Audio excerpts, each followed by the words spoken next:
اس طرح حسن و شباب ریت پر آیا نہ ہوگا اس طرح حسن و شباب ریت. اعوذ باللہ من الشیطان الرجیم بسم اللہ الرحمن الرحیم. قال اللہ تبارک و تعالی ان عدت الشہور عند اللہ 12 شہرا فی کتاب اللہ یوم خلق السماوات والارض منها 4 حرم. صدق اللہ العظیم. اللہ سبحانہ و تعالی نے سورہ توبہ کی آیت نمبر 36 میں یہ ارشاد فرمایا ہے کہ اللہ کے نزدیک مہینے 12 ہیں جو کہ اللہ کی کتاب میں درج ہیں، اور یہ تخلیق و زمین و آسمان کے وقت سے ہیں، اور ان میں سے 4 حرمت والے مہینے، یعنی کہ جو اسلامی سال کے جو 12 مہینے ہیں جو کہ محرم الحرام سے شروع ہوتے ہیں اور آخری مہینہ ذوالحج کا ہے، یہ وہ مہینے ہیں جو اللہ سبحانہ و تعالیٰ نے زمین و آسمان کی تخلیق کے ساتھ ان کو بھی تخلیق کر دیا، اور ان میں سے محترم اور حرمت والے مہینے بھی قرار دے دیے جو کہ 4 مہینے، جن کی تفصیل حدیث مبارکہ میں ہمیں ملتی ہے، جن میں رسول اللہ صلی اللہ علیہ وسلم نے فرمایا کہ حرمت والے مہینے ذوالقعدہ، ذوالحج اور محرم الحرام اور رجب ہے. چونکہ حج جو ہے ان مہینوں میں، یعنی کہ جو 3 مہینے اکٹھے آتے ہیں ذوالقعدہ، ذوالحج اور محرم، ان مہینوں میں حج کی مصروفیات اور حج کے لیے قصد کرنا، پہنچنا اور پھر اپنے علاقوں کی طرف جانا، تو یہ مہینے حج کی نسبت کی وجہ سے اللہ سبحانہ و تعالیٰ نے محترم قرار دیے. اور رجب جو کہ درمیان میں آتا ہے، اور رجب میں عموماً عرب جو تھے وہ عمرہ کیا کرتے تھے، اس لیے اس نسبت سے یہ مہینہ بھی محترم قرار پایا. حرمت سے مراد ان مہینوں میں جنگ و قتال نہیں کیا جاتا تھا، عزت و آبرو کی حفاظت کی جاتی تھی، اور حتیٰ کہ جاہلانہ کاموں کو روک لیا جاتا تھا. اور اس میں سب سے پہلا مہینہ جو ہے جس سے کہ ہمارا اسلامی کیلنڈر اور اسلامی سال شروع ہوتا ہے، وہ محرم الحرام ہے. اور یہ مہینہ ایسا مہینہ ہے جس کی نسبت اللہ سبحانہ و تعالیٰ کے ساتھ، اسے شہر اللہ کہتے ہیں، اللہ سبحانہ و تعالیٰ کا مہینہ. اور روزے رمضان شریف کے فرض روزوں کے بعد اگر کسی مہینے میں روزے رکھنے کی فضیلت آتی ہے تو وہ یہ مہینہ ہے، محرم الحرام. عن ابی ہریرہ رضی اللہ تعالی عنہ قال قال رسول اللہ صلی اللہ علیہ وسلم افضل الصیام بعد رمضان شهر محرم الحرام وافضل الصلاة بعد الفریضہ صلاۃ اللیل. حضرت ابو ہریرہ رضی اللہ تعالیٰ عنہ روایت فرماتے ہیں کہ رسول اللہ صلی اللہ علیہ وسلم نے فرمایا کہ رمضان کے فرض روزوں کے بعد کسی مہینے میں جو روزے رکھنے کی سب سے زیادہ فضیلت ہے تو وہ فضیلت محرم الحرام کے مہینے میں ہے. اور فرض نمازوں کے بعد سب سے زیادہ فضیلت رات کی نماز یعنی تہجد کی نماز. تو یہ مہینہ محرم الحرام اپنی حرمت کی وجہ سے بہت محترم ہے، اور خاص طور پہ اس میں ایک دن ہے جسے یوم عاشورہ کہتے ہیں، اس کی وجہ سے بھی اس کا مقام اور مرتبہ بڑھا.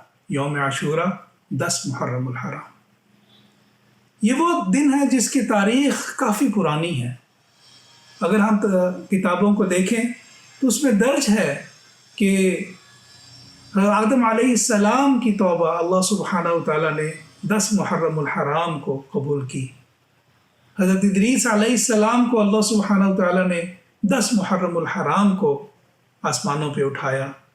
حضرت نوح علیہ السلام کی کشتی کوہ جودی پر 10 محرم الحرام کو لگی، حضرت ابراہیم علیہ السلام کی آگ 10 محرم کو ہی تھی جو گلزار بنی تھی، حضرت موسیٰ علیہ السلام کی قوم اور حضرت موسیٰ علیہ السلام کو اللہ سبحانہ وتعالیٰ نے 10 محرم الحرام کو ہی فرعون سے نجات دی تھی، حتیٰ کہ حدیث میں آتا ہے رسول اللہ صلی اللہ علیہ وسلم نے فرمایا قیامت جمعے کے روز اور 10 محرم الحرام کو برپا ہوگی۔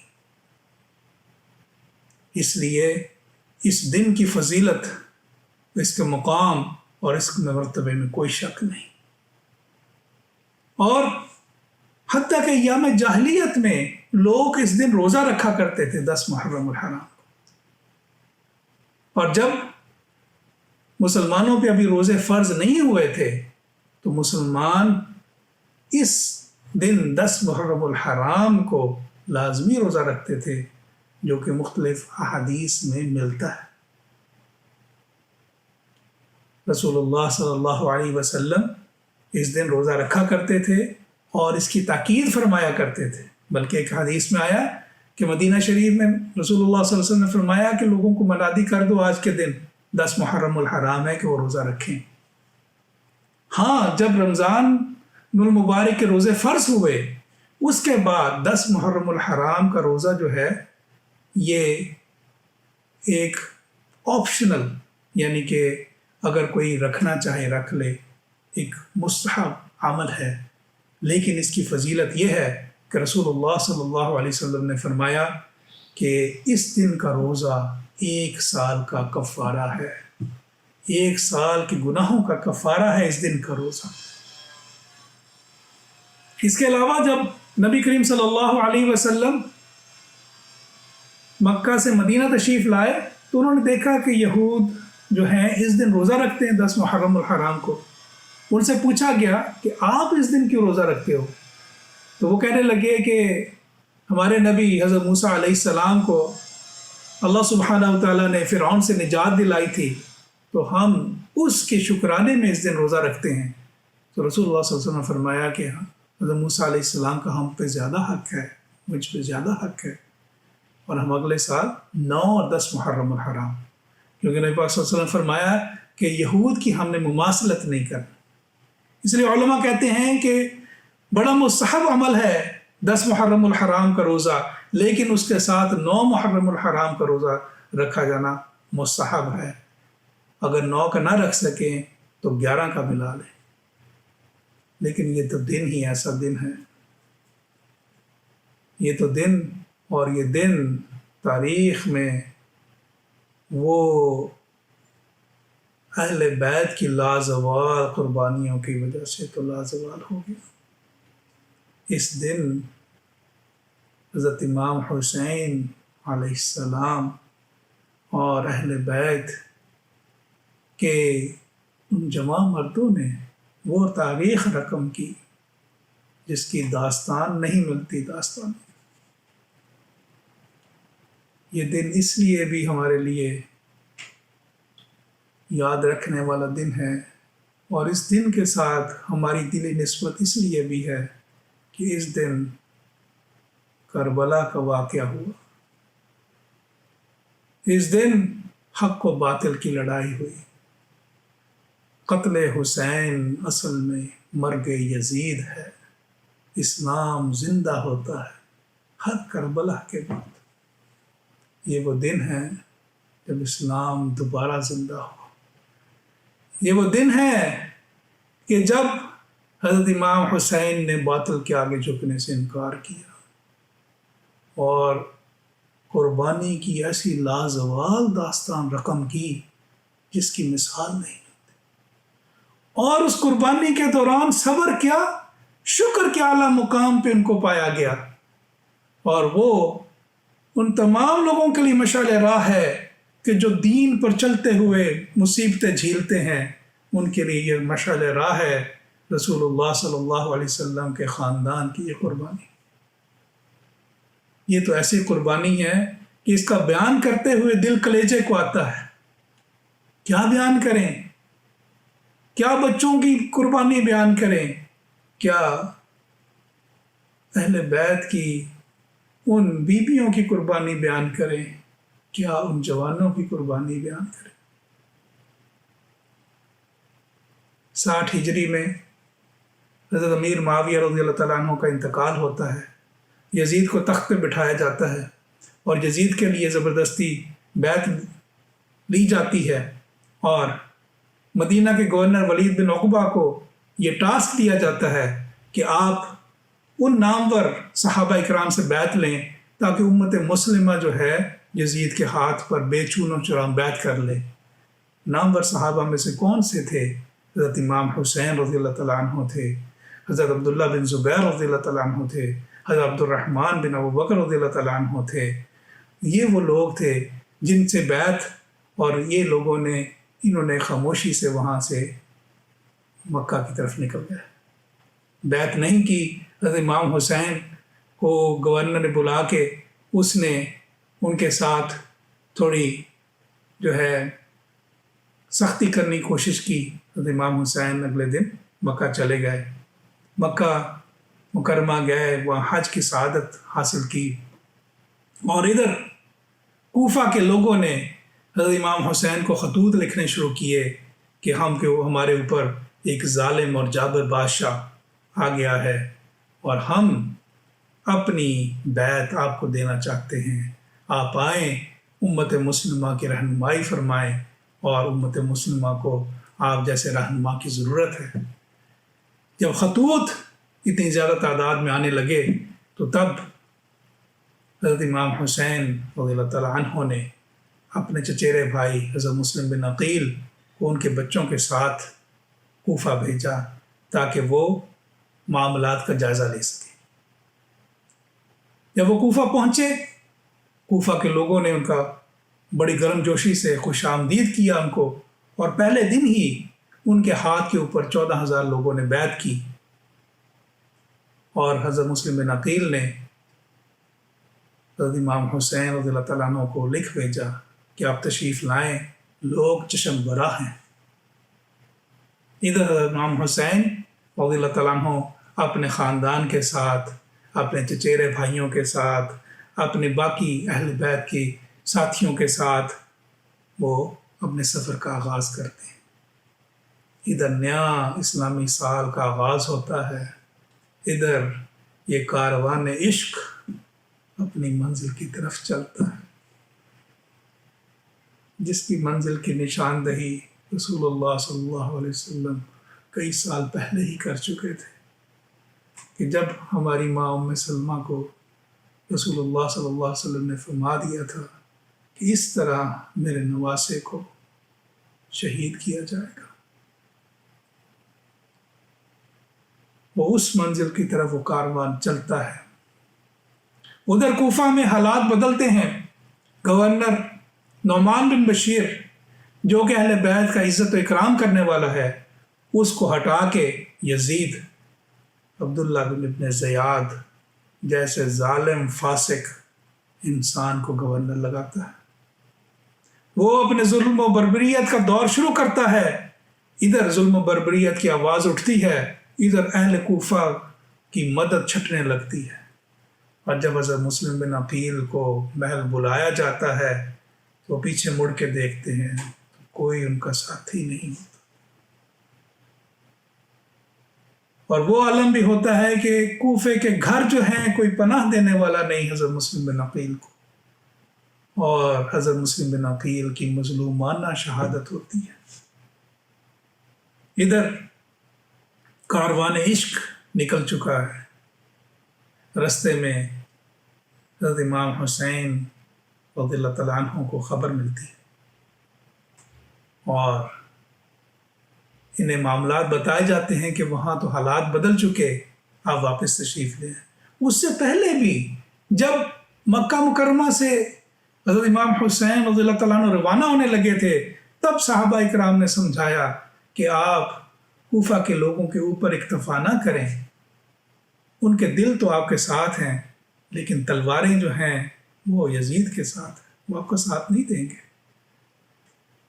لیکن کیسے ہو سکتا ہے خاندان رسول کوئی مدد کے لیے بلائے اور خاندان رسول نہ جائیں، اس کی داد رسی کے لیے نہ نکلیں، وہ کوئی سلطنت لینے تو نہیں نکلے تھے، وہ کوئی تخت پہ بیٹھنے تو نہیں نکلے تھے، وہ کوئی جنگ و جدل کرنے تو نہیں نکلے تھے، وہ تو ان لوگوں کی داد رسی کے لیے نکلے تھے، وہ تو لوگوں کو ایک فاسق و فاجر، شرابی اور ظالم بادشاہ سے چھٹکارا دلانے کے لیے نکلے تھے۔ نکلے، انہیں معلوم ہوا، لیکن انہوں نے اپنا سفر نہ روکا حتیٰ کہ کربلا کا مقام پہ آ پہنچے۔ ادھر یزید کے حکم سے ہور کی سرکردگی میں 10,000 فوجی رستہ روکتے ہیں، تو حضرت امام حسین رضی اللہ تعالیٰ عنہ کے قافلے کا رستہ روک دیا جاتا ہے، اور اہل بیت اس مقام پر خیمہ زن ہوتے ہیں، کربلا کے مقام پر خیمہ زن ہو جاتے ہیں۔ اور اس میں پھر مختلف طریقے سے کوشش کی جاتی ہے کہ حضرت امام حسین کو تیار کیا جائے کہ وہ یزید کے ہاتھ پر بیعت کریں۔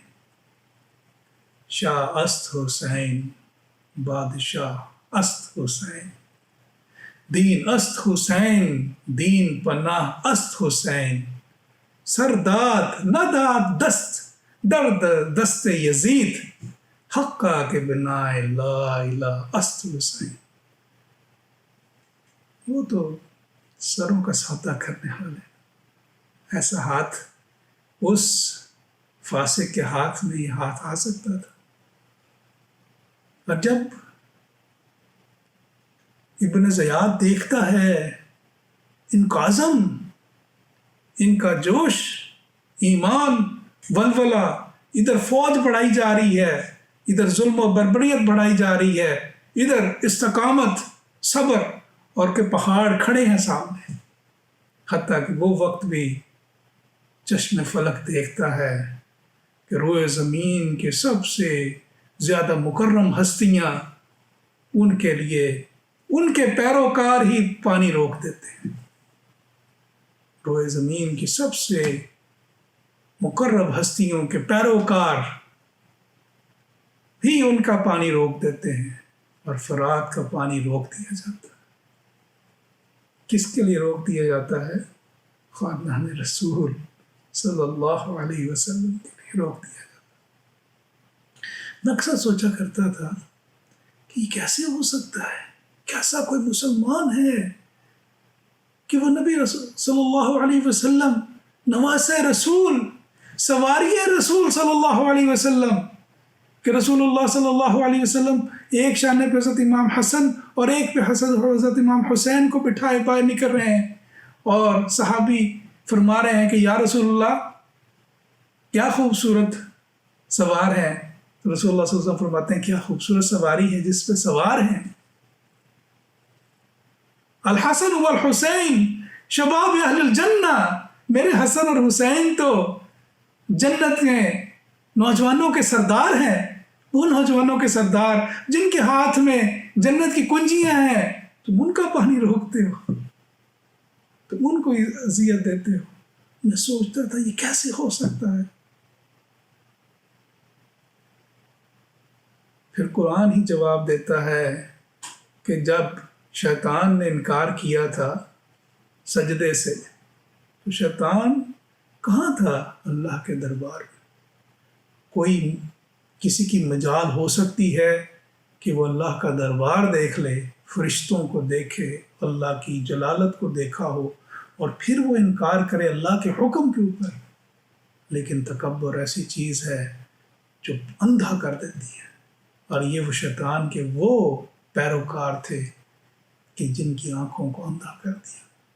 وہ کیسی اذانیں دیتے تھے، کیسی نمازیں پڑھتے تھے میدان کربلا میں، کہ ادھر تم نے پانی بند کیا ہوا ہے، ادھر بچے بھوک سے بلک رہے ہیں، اور تم دعائیں کر رہے ہو، اور کس کے صدقے دعائیں مانگ رہے ہو، اور نماز میں کیا پڑھ رہے ہو، کس پہ درود بھیج رہے ہو؟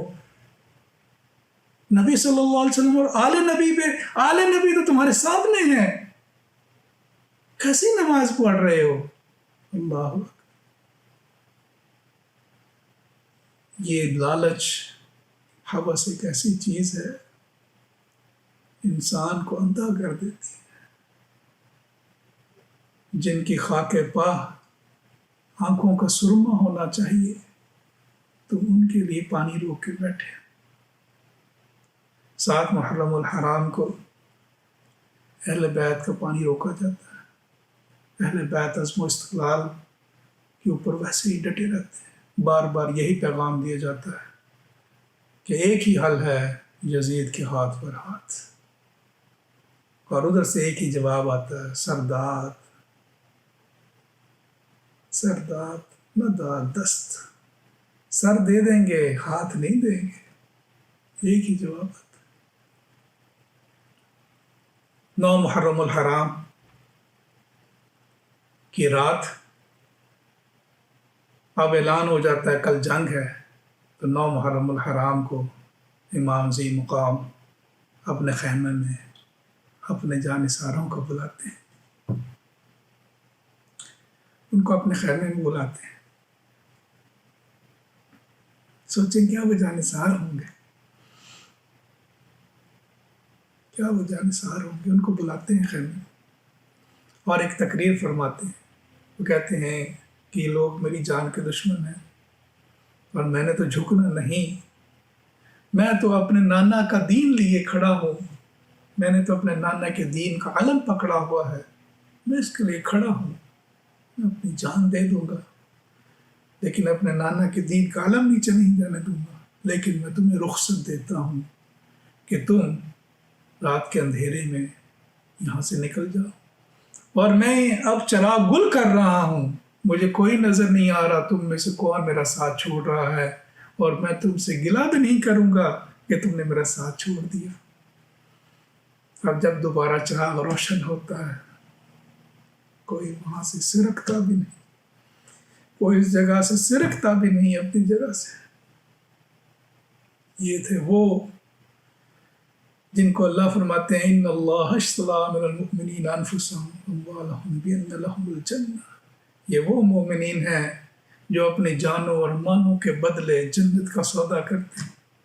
یہ جنت کا سودا کرنے والے لوگ تھے، اور ادھر 50,000 کے قریب جو لشکر اکٹھا ہوا ہوتا ہے، جن میں سے 5,000 لوگ صرف فرات کے کنارے پہ اس لیے کھڑے ہوتے ہیں کہ پانی کی ایک بوند جو ہے وہ اہل بیت تک نہ پہنچ پائے، وہ اپنے مکروہ چہروں کے ساتھ کھڑے ہیں، اور ادھر عشق والے جو ہیں یہاں کھڑے ہیں۔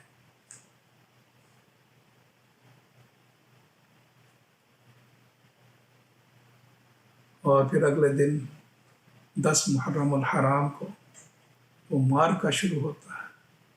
حالانکہ حضرت امام حسین رضی اللہ تعالیٰ عنہ کے پاس جان بچانے کی کئی آپشن تھی، لیکن انہوں نے اصولوں پہ سودا نہ کیا، اصولوں پہ سودا نہ کیا، اور اپنے نانا کے دین کو وہ سربلندی بخشی جو رہتی دنیا تک قائم رہے گی۔ اور پھر اہل بیت کے کڑیل جوان نکلتے ہیں، علی اکبر 18-19 سال کے خوبصورت جوان وہ نکلتے ہیں، باری باری سب شہید ہونے لگتے ہیں۔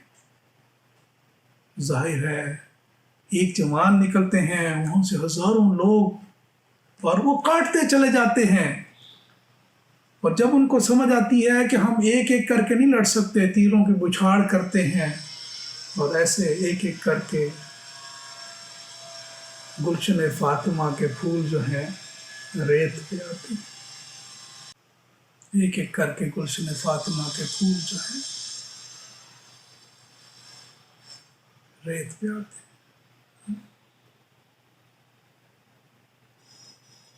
یہ وقت بھی چشم فلک دیکھتا ہے کہ جب امام اپنے 6 ماہ کے بچے کو گود میں اٹھائے باہر لاتے ہیں۔ حضرت علی اصغر رضی اللہ تعالیٰ وہ بھوک سے بلک رہے ہیں، 3 دن سے پیاسے ہیں، اور وہ کہتے ہیں ظالموں اس کا تمہارے ساتھ کیا جھگڑا، اس کو تو پانی دے دو، اور جواب میں ایک تیر آتا ہے جو اس اہل بیت کے اس معصوم شہید سپاہی کی حلق میں ترازو ہو جاتا ہے، خون کا فوارہ نکلتا ہے۔ حضرت امام حسین رضی اللہ تعالیٰ عنہ آسمان کو دیکھتے ہیں،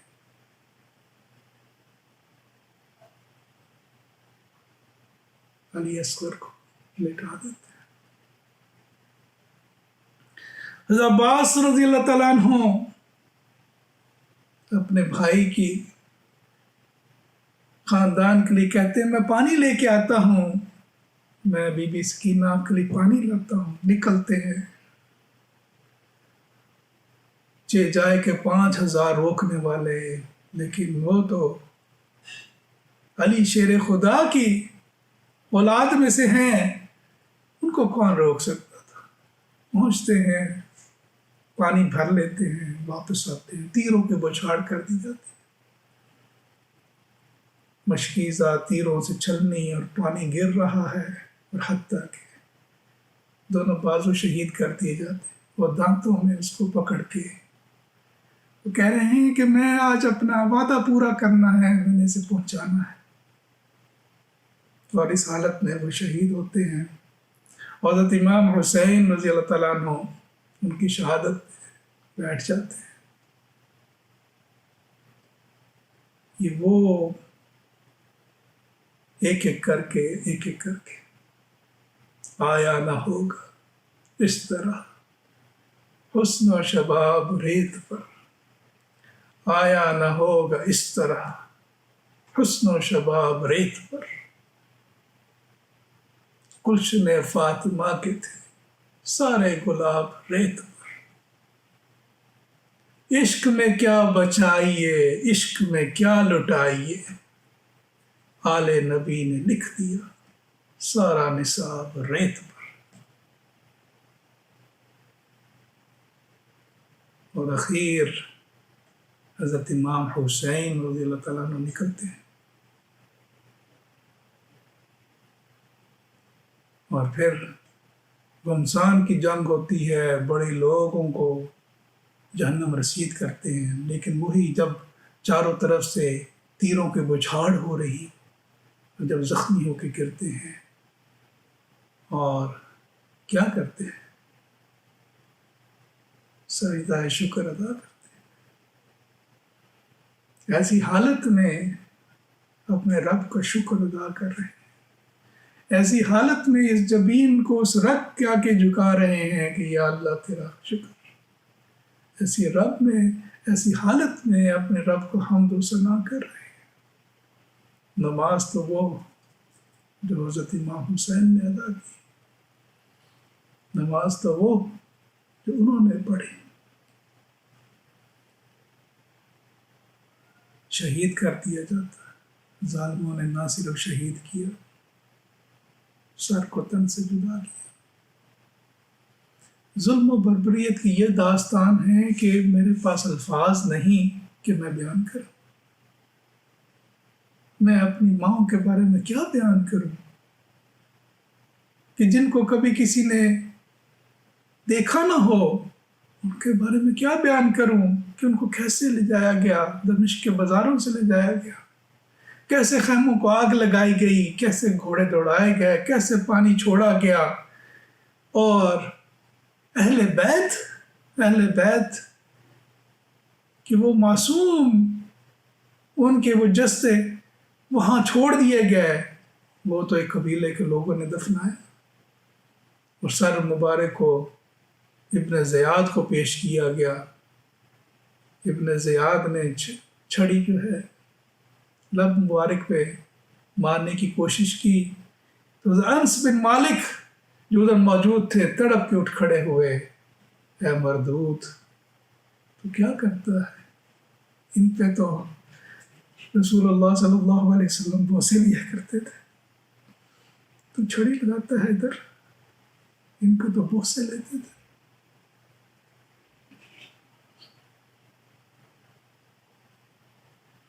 پھر قید و بند کی صحبتیں، جو بیویاں بچیں، امام زین العابدین بچے، ان کے لیے قید و بند کی صحبتیں، لیکن ایسے میں بھی حضرت زینب رضی اللہ تعالیٰ عنہ نے ہر جگہ ایسی تقریریں کی کہ آپ پڑھیں تو آپ کے ایمان تازہ ہو جائے، کہ ایسی جریں، ایسی ان میں ایمان کا ایسا ولولہ اور بے خوف۔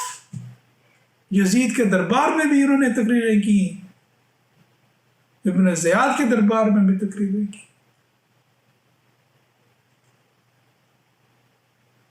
واقعی قیامت برپا ہو گئی، قیامت برپا ہو گئی۔ یہ وہ دن ہے جو اپنے اندر اتنا دکھ سمیٹے ہوئے ہے، اتنا درد اور اتنا کرب سمیٹے ہوئے ہے۔ ادھر محرم شروع نہیں ہوتا، ادھر اہل ایمان کے دل اس واقعے کے غم سے ڈوب جاتے ہیں کہ یہ ہمارے رسول اللہ صلی اللہ علیہ وسلم، جن کے بارے میں نبی پاک صلی اللہ علیہ وسلم فرما کے گئے میرے اہل بیت کے ساتھ اچھا سلوک، میرے اہل بیت کے ساتھ تاکید فرمائی رسول اللہ صلی اللہ علیہ وسلم۔ اور آتا ہے روایات میں حضرت مسلمہ رضی اللہ تعالیٰ عنہ خواب میں دیکھا کہ رسول اللہ صلی اللہ علیہ وسلم کی ریش مبارک، رسول اللہ صلی اللہ علیہ وسلم کی زلف مبارک مٹی سے ہٹی ہوئی ہے۔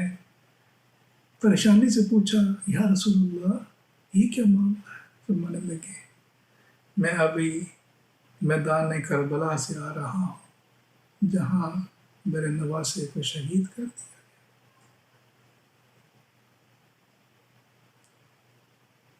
یہ عشق و اس میں عشق کی انتہا، محبت کی انتہا، قربانی کی انتہا، صبر کی انتہا، اور ادھر دوسری طرف بزدلی کی انتہا اور بے وفائی کی انتہا اور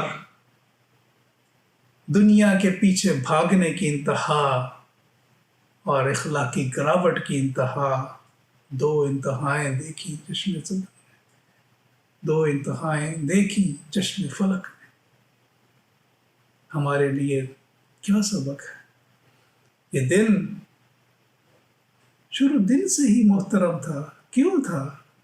یہ تو اللہ اور اللہ کے رسول ہی جانتے تھے اس میں کیا قربانیاں ہونی تھی، اس میں یہ قربانی ہونی تھی۔ اس دن روزہ رکھیں اور اہل بیت ان کے لیے، ان کی نسبت سے، ہم تو ان کی نسبت سے، ان کی خاک پاک کی نسبت مانگتے ہیں کہ یا اللہ تھوڑا سا عمل ہمیں بھی نصیب کر دے، یا اللہ ہمیں بھی ایسے ظلم و جبر کے آگے کھڑے ہونے والا بنا دے، یا اللہ ہمیں بھی اپنے نفس کے خلاف کھڑے ہونے والا بنا دے۔ کیا قیامت والے دن پوچھیں گے نہیں کہ میرے نواسے نے جس خون سے دین کو سینچا تم اس کی رکھوالی نہ کر سکے؟ تمہارے لیے نمازیں ہی مشکل تھی، تمہارے لیے روزے ہی مشکل تھے، تمہارے لیے سچ بولنا ہی مشکل تھا، تم جھوٹے کاغذ، تم جھوٹی باتیں، تم جھوٹی دعوے، اور پھر تم کہتے تھے تم مسلمان ہو۔ کون سے مسلمان؟ تو اللہ سبحانہ و تعالی ہمیں ان کی قربانی کی خیرات نصیب کرے، اللہ سبحانہ و تعالی ہمیں ان کے نقش قدم پہ چلائے، اللہ سبحانہ و تعالی ہمیں اہل بیت کو وفادار رکھے، اللہ سبحانہ و تعالی ہمیں اہل بیت کی غلامی میں مارے، اور اللہ سبحانہ و تعالی ہمیں اہل بیت کی غلامی میں اٹھائے۔ وما علینا الا البلاغ، والسلام علیکم ورحمۃ اللہ وبرکاتہ۔ آیا نہ ہوگا اس طرح حسن و شباب ریت پر، آیا نہ ہوگا اس طرح حسن و شباب ریت پر، گلشن فاتح